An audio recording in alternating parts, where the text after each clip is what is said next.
আসসালামু আলাইকুম রহমতুল্লাহি ওয়া বারাকাতুহু। আশা করছি আপনারা ভালো আছেন।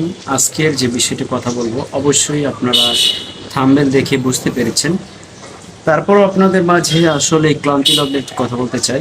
আমাদের প্রত্যেকটা মানুষেরই এক একটি পরিবার রয়েছে, আর এই পরিবারের কিন্তু দেখভাল দায়িত্ব সেটি কিন্তু আমাদের প্রত্যেকের উপরই বর্তায়। সুতরাং একটা কথা বলছি, রামিসার মতো এরকম শিশুদেরকে যারা অপহরণ ধর্ষণ করেছে, আমরা তার দৃষ্টান্তমূলক একটা শাস্তি চাই, এবং সেটা যেন বাংলাদেশে অন্ততপক্ষে আপনার চিরস্মরণীয় হয়ে থাকে। এবং এই শাস্তি দেখে যেন প্রত্যেকটা জেলা, উপজেলা, ইউনিয়নে এবং বিভিন্ন এলাকায় যেন প্রত্যেকটা যারা উশৃঙ্খল মানুষ আছে বা মাদকাসক্ত আছে বা অথবা যারা এই কাজের সাথে জড়িত, তারা যেন এই আপনার এই শাস্তি দেখে তারা যেন বুঝতে পারে যে তারা পরবর্তীতে যাতে কোনোভাবেই অপরাধ না করতে পারে।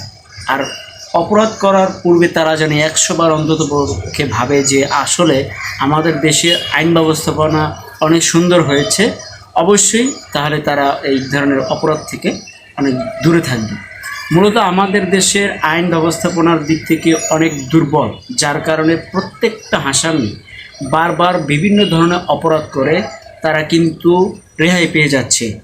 রামিসার মতো একটি শিশুকে ধর্ষণ করে গলা কেটে হত্যা করে, এটা একটা নির্মম পরিহাস, যার আসলে এটা বলার বাহুল্য রাখে না।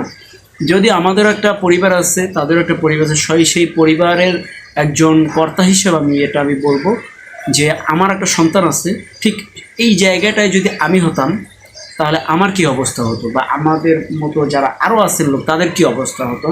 মাননীয় প্রধানমন্ত্রী, আপনার কাছে বিনীতভাবে অনুরোধ করছি আমরা, আপনি অবশ্যই এটি যত দ্রুত সম্ভব এই বিচার কার্যটা অবশ্যই আপনি এটা একেবারেই ফাইনাল করে দিন, যাতে করে এই আসামি কোনোভাবেই ছাড়া না পায়। এবং আমি মনে করি বাংলাদেশের সর্বোচ্চ যে আদালতের যে বিচার রায় সেটা হচ্ছে ফাঁসি।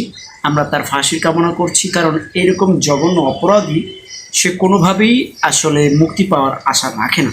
তাই আমরা বলবো জনসম্মুখে, অন্ততপক্ষে জনসম্মুখে হলে সবচেয়ে ভালো হয়।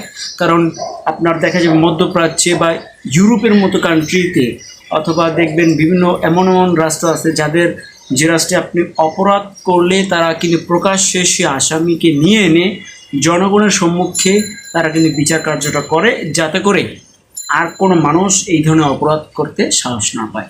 অবশ্যই আমি আমাদের প্রধানমন্ত্রী তারেক রহমানকে বলবো, স্যার আপনি অবশ্যই এই বিচারটি সরাসরি নিজ দায়িত্বে, নিজ একজন পিতার মতো হয়ে এবং তার গার্জিয়ান হয়ে অবশ্যই এই বিচার কার্যটা সম্পূর্ণ করবেন। আপনাদের কাছে এটাই বিনীত অনুরোধ। অবশ্যই ভিডিওটি শেয়ার করবেন, এবং রামিসার পরিবারবর্গকে আমরা বলবো, আপনারা সন্তানের বাবা এবং মা, আপনাদের ধৈর্য ধারণ করতে হবে। যা হয়ে গেছে আসলে সেটা দুঃখ প্রকাশ করে বা আমরা বলে এটা বোঝাতে পারবো না। যার সন্তান সেই বোঝে তার যন্ত্রণা কী, তার বেদনা কী। আমরা তার ভিডিওর মাধ্যমে দেখেছি। আমরা আমাদের প্রতিবাদের ভাষা থেকে আমরা আমাদের দাবি জানাচ্ছি, এ ধরনের যেন পরবর্তী তার অপরাধ না হয় সে আশা ব্যক্ত করছি। অবশ্যই তারেক রহমান তিনি তার বিচার কার্য বিভাগের মাধ্যম দিয়ে তিনি সম্পূর্ণ বিচার করবেন, এটাই আমরা আশা ব্যক্ত করছি।